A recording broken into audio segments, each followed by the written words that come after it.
Iran versus is America. the leading state sponsor of terror. Iran versus Israel. We've taken out most significant enrichment facility. After all, what is the point of them to fight? In the volatile chessboard of the Middle East, one rivalry stands above all others. There are 57 Islamic countries in the world, yet for decades, American foreign policy has been obsessively focused on just this one. Why? Why does a country thousands of miles away matter so much to Washington? Why do Iranian leaders chant "Death to America" as a national slogan? To understand this hatred, we cannot just look at today's news. We have to rewind the clock, back before the missiles, before the nuclear deals. Are you confident you can get a deal, Mr. Zarif? And before the Ayatollahs. با ذکر عزت الهی و حکمت الهی. We have to go back to a time when Iran and America were not just friends, they were inseparable allies. This is the story of kings, spies, secret coups, and a party that cost a kingdom. This is the full, untold history of Iran versus America. Our story begins in the chaos of World War II. Keep moving! Get to the seawall! Go! Get to the seawall! Move! Iran, then known as Persia, and was ruled by Reza Shah Pahlavi. He was a strong man who admired discipline, but he made a fatal calculation. He leaned too close to Adolf Hitler's Germany. The Allied powers, Britain and the Soviet Union, could not risk losing Iran's oil or its strategic location to the Nazis. In 1941, they invaded. Within weeks, Reza Shah was forced to abdicate. The British had one condition for the survival of the monarchy. His 21-year-old son, Mohammad Reza Pahlavi, would take the throne. This young king, the Shah, was different. He was educated in Switzerland, spoke fluent French and English, and loved Western culture. For the West, he was the perfect partner. But the Iranian people were not looking at the Shah, they were looking at their oil. For decades, Iran's vast oil wealth was controlled by the British, while Iranians lived in poverty. By the early 1950s, a new voice rose in Iran. Prime Minister Mohammad Mossadegh. Mossadegh was a nationalist hero. He did the unthinkable. He nationalized the oil industry, kicking the British out. The British were furious. They blockaded Iran's ports and turned to their new superpower ally, the United States, for help. The red tide is already spilling into Azerbaijan. In 1953, the CIA launched Operation Ajax. CIA agents bribed newspapers, hired street thugs to start riots, and created chaos in Tehran. The coup succeeded. Mossadegh was arrested. به جرم همکاری با دشمن فرانسه به دست ملت فرانسه محاکمه شد و من به گناه مبارزه با دشمن ایران و به دست عمال بیگانگان محاکمه.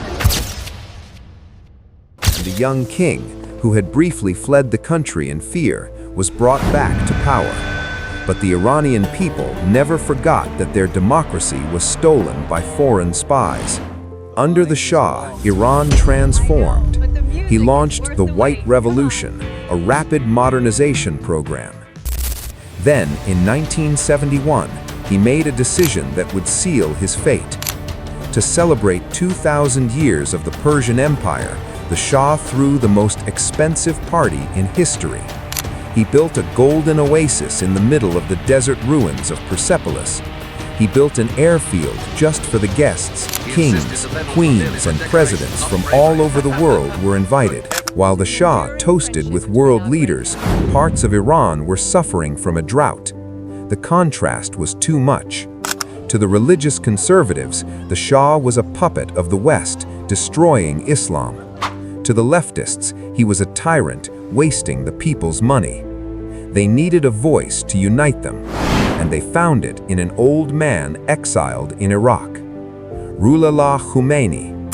He is the 78-year-old Muslim religious leader, Ruhollah Khomeini. His title is Ayatollah. He was a cleric who had been kicked out of Iran for criticizing the Shah.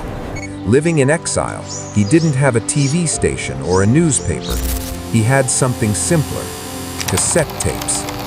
Khomeini recorded fiery sermons against the Taghut, the tyrant Shah, and American imperialism. These tapes were smuggled into Iran, copied thousands of times, and played in mosques and homes across the country.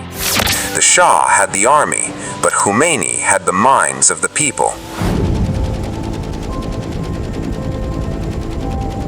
By 1978, the streets of Tehran were a sea of black shirts. Millions marched, chanting, "Death to the Shah." The army, confused and overwhelmed, eventually refused to shoot their own people.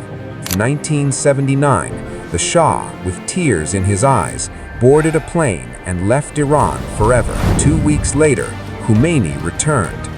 He was greeted by a crowd of 5 million people, one of the largest gatherings in human history. Iran was declared an Islamic republic. The wineries were closed, the nightclubs shuttered, and the veil became mandatory. But the real break with America happened later that year. In November 1979, the Shah was admitted to a hospital in the United States for cancer treatment. Iranian revolutionaries were furious. They believed the US was plotting another Operation Ajax to put him back on the throne. A group of students stormed the US embassy in Tehran. They took 52 American diplomats hostage. For 444 days, the hostages were held captive. It destroyed the presidency of Jimmy Carter. It humiliated the United States. This was the moment the bridge burned. Washington severed diplomatic ties, seized Iranian assets, and began the era of sanctions. Friends had become mortal enemies. Sensing chaos in Iran, a neighbor saw an opportunity. In 1980, Saddam Hussein, the dictator of Iraq, invaded Iran. He thought the revolution had weakened Iran's army. He expected a victory in weeks. Instead, he got an 8-year nightmare. This was the Iran-Iraq War, one of the deadliest conflicts of the 20th century. Here is the part that Iranians have never forgiven. The entire world supported Saddam.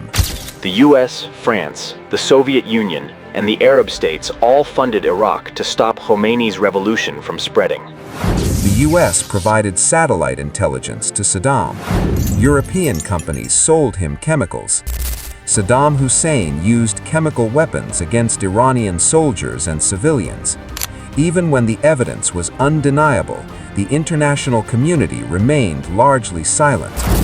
Iran, isolated and outgunned, used its only advantage, its population. They used human wave attacks, sending thousands of young volunteers to clear minefields with their bodies. By the time the war ended in 1988, there was no clear winner. But the cost was staggering. An estimated 1 million people died. An entire generation of Iranian men was wiped out. For the Iranian leadership, the lesson was clear. The world will let us die. We can only rely on ourselves. This belief birthed 2 things: the Revolutionary Guard Corps and the quest for the ultimate weapon. After the war, Iran began rebuilding, but secretly they were shopping. They needed a guarantee that no one would ever invade them again. And they found a seller in Pakistan, Dr. A.Q. Khan, the father of the Pakistani nuclear bomb. In the late 80s and early 90s, the A.Q. Khan network sold Iran the blueprints and parts for 2 centrifuges, machines used to enrich uranium. For years, this program was hidden deep underground. But in 2002, an opposition group revealed the secret nuclear sites in Natanz and Iraq. Post 9/11, President George W. Bush named Iran part of the axis of evil. The U.S. invaded Afghanistan on Iran's east and Iraq on Iran's west. Iran was effectively surrounded by the American military. Fearful of being next, Iran accelerated its program. But they also played a strange diplomatic game. Iran's supreme leader declaring that the production and use of nuclear weapons is haram, forbidden in Islam. Western intelligence agencies were skeptical. Was this real, or was it taqiyya? Taqiyya, a religious concept allowing deception to protect the faith in times of danger. As centrifuges spun faster, the US and UN slapped crushing sanctions on Iran. The economy tanked. Then, in a moment that shocked the world, President Ibrahim Raisi, the hardliner groomed to be the next supreme leader, died in a helicopter crash. The regime was shaken. To prevent a total uprising, the supreme leader authorized a surprise candidate to run in the emergency elections, Masoud Pezeshkian. Pezeshkian was a heart surgeon and a reformist. He promised to fix the economy and, most importantly, talk to the West. He won the election in July 2024. For a brief moment, there was hope. Western diplomats cautiously prepared for new talks. Just as Iran's new president extended a hand of friendship, America changed its mind. In November 2024, Donald Trump won the U.S. presidential election. The architect of maximum pressure was back. Almost immediately, the window for diplomacy slammed shut. The Iranian rial began to freefall. The year 2025 will be remembered as the year the shadow war finally turned into a real war. Following months of covert sabotage and assassinations of IRGC commanders, Iran felt cornered. The supreme leader authorized a massive retaliatory strike, not just drones, but hypersonic missiles targeting military sites deep inside Israel. Israel's response was immediate and overwhelming, but this time they weren't alone. Citing imminent nuclear breakout, the United States joined the fray. For 12 days, the skies over the Middle East turned black. In a coordinated campaign, U.S. bunker buster bombs struck the underground nuclear facilities at Fordo and Natanz. The goal was to set Iran's nuclear program back by a decade. Tehran's air defenses were overwhelmed. The Iranian Navy suffered heavy losses in the Persian Gulf. By the time a ceasefire was called, the physical infrastructure of the Islamic Republic was shattered. We are now in the early months of 2026. The dust from the war has settled, but the smoke is rising from the streets of Tehran. The war destroyed the economy. Inflation has hit 70%. The rial is practically worthless. The Iranian people who saw their sons die in a war they didn't want have reached a breaking point. President Pezeshkian is pleading for calm, blaming foreign saboteurs, but the slogans in the street have changed. They are no longer chanting "Death to America." They are chanting "Death to the dictator." The protests of 2026 make the 2022 uprising look small. This time, it's not just students, it's the bazaar merchants, the truck drivers, and even former soldiers.